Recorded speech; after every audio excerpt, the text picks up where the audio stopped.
what happened, anong nangyari sa big ticket, high impact flood control projects that were funded by ODA. They were lodged under the Foreign Assisted Projects or FAPs. I think this was presented in the 2024 budget and 2025 budget.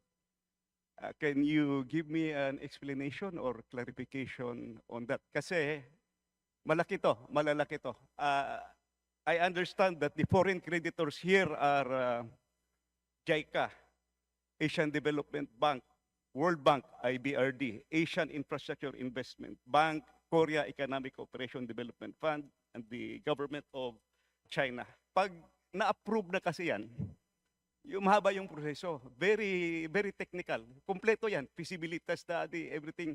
Pumasa na ito sa DBCC, pumasa na sa Monetary Board. At saka meron ng sovereign guarantee. Anong nangyari? Please clarify, Your Honor. Mr. Chairman, Honorable Sid Ungab, if I may just ask Undersecretary Emil Sidain, who is in charge of our foreign assisted projects, to respond. Good morning, Madam Chair, Your Honors. Relative to the ODA or foreign funded projects, which are actually the high impact projects, this has been actually implemented, Madam Chair, Your Honors, in most of our yearly implementations since the past administrations until now. But it goes through the process of approval from the NEDA, previously with NEDA, passing through the ICC Technical Board, then once it goes up to ICC Cabinet Committee, all the way to the NEDA Board. And until now, Mr. Chair, all these flagship projects goes to the proper vetting of all the line agencies for review. With regards to flood control, most of these projects, especially the big ticket projects, goes also to the detailed master plan and feasibility studies before this can be submitted to the NEDA or the DepDep for proper review. And with this, Mr. Chair, once it goes through the approval, the lending institution, if this is actually with JICA, World Bank, ADB, or Korean Exim Bank, the appraisal mission has to come to the Philippines for a more rigid evaluations of the same. So, napakasinsinan po ang review, but isang importante po dito that we have to recognize, the NEDA ICC has to evaluate the projects on a threshold that all projects that should be funded through foreign should go a threshold passing the 10% economic internal rate of return. Meaning if the IR is low, there could be no ROI or impact to the government and to the public. So isa po yun din na tinitignan po ng ating mahal na Pangulo once it reaches the EDC, the Executive Development Council, all these projects can really give a high boost to the economic development of the country. Now, Mr. Chair, with regards to the funding, we got actually funds as early as 2022, 23, a very minimal budget compared to the NEP that was actually foreseen for release. Bumababa po siya doon sa expected. And what is more worse, last year, 2024, we received a zero budget from the GAA. May dumating naman po ito, pero these are actually more on the unprogrammed budget.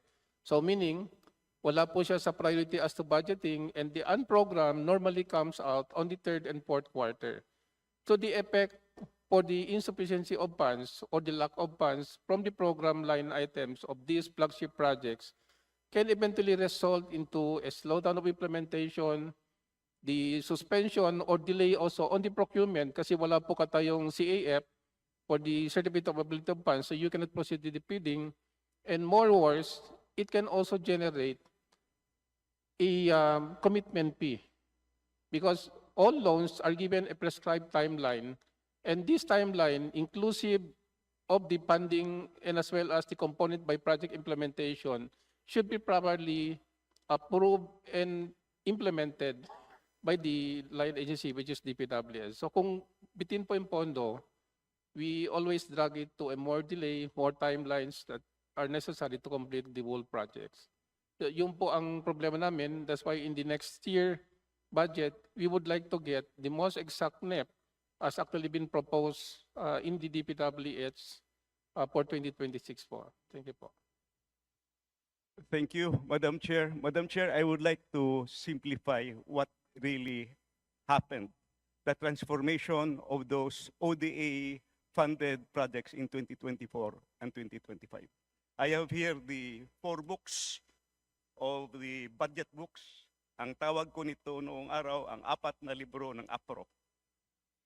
Sa 2024 National Expenditure Program, pumasok yung ODA. 21.6 billion. Nandito, ginagyan ko ng tag. 11 projects. Pagdating sa GAB 1, General Appropriation Bill, white book with red letterings, pumasok din, fitful copy, 11 projects, 21.6 billion. Pagdating sa GAB 3, third reading dito sa House of Representatives, binawasan ng 5.4 billion, ang naiwan 16.1 billion. So sa House of Representatives pa lang, binawasan na yung ODA. And you know what happened pagdating sa GAA. Pagdating sa GAA, this is now the product of both the Senate, the House of Representatives, at saka sa BICAM. Zero kinatay yung buong ODA. Nakakahiya sa ating mga foreign creditors. Punta naman tayo sa 2025. Ito yung ginawa. As is, yung proposal, National Expenditure Program, 11 projects, foreign funded, 11 total of 27.5 billion nandito. Nilagyan ko ng marker.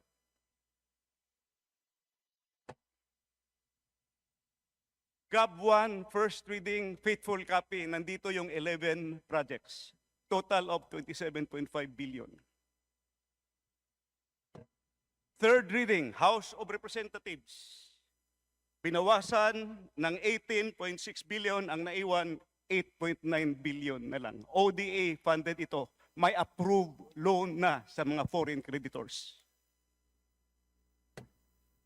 GAA 2025. In fairness to the other house, to the Senate, binalik nila yung 300 million. So yung 8.9 na naiwan dito sa House, naging 9.2 billion. Walang binawas pagdating sa Senado, pero ang overall total, ang nabawas is 67%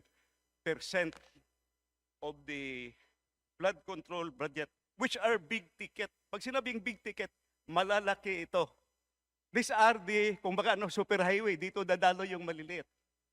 So what happened to the ODA projects? It's very simple. Tingnan nyo lang. Nawala yung big ticket projects at nagsusulputan na parang kabuti yung maliliit na projects. Makita nyo yan sa budget. In other words, gichap-chap yung ODA foreign funded projects pumunta sa maliliit na mga proyekto. So, sino ang members ng chap-chap gang dito? So, I have 3 questions for DPWH. First question ko, kung natuloy sana itong mga proyekto, 2 taon yung 2024 zero budget, reduced by 67%. Please wind up, Honorable Sir. These are very important questions, Your Honor. The public should know this. First question ko, kung natuloy itana itong mga proyekto na ito, could have this help solve the problems in Metro Manila? Kasi nandito yung Metro Manila Flood Control Project at saka yung Pasig Marikina Channel Improvement. Second, sayang wala si Secretary Bunuan. I'm going to ask him sana dito. Did Secretary Bunuan reported this to the President? Kasi kung 2024 pa lang, na zero na yung ODA, sana hindi na mangyari yung 2025. Di ba? Last question para sa DPWH. Can we still avail of those loans? Kaya nagbayad na tayo ng commitment fee. So, Secretary Vincison, I know you are a finance guy also. Sayang yung long term, kaya nga malalaki yun, big ticket, long term project. Saka ito, may study talaga, kumpleto. Pwede ba natin i-reavail yun? At saka yung maliliit na project, yun na lang gawin nating Government of the Philippines counterpart. I hope we can do that. So, yun po, yun lang po ang matanong ko. Sana meron pa akong isang question, hindi ko na lang idagdag. Let's hear from DPWH, Madam Chair. Thank you very much, Honorable Sid Ungab. Sir, tama po kayo, no? Napaka-importante po ng ating mga flagship projects, no? Gago na po yung mga foreign funded projects, no? Dahil po hindi po pwedeng madigay ito. Dahil ang mga digay may kaakibat na dagdag na babayarin at meron din kaakibat na dagdag na utang.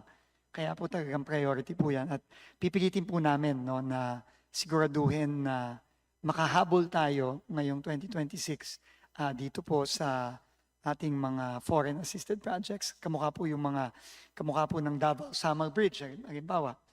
No, kamukha po ng mga bridges natin dito sa Metro Manila. Meron din pong flood control na foreign assisted project dito sa Metro Manila at sa ibang mga lugar. So, makakaasa po kayo na pipilit po namin i-preserve at kung kaya po talaga pong pataasin pa ang appropriation natin para sa mga foreign assisted projects natin for 2026.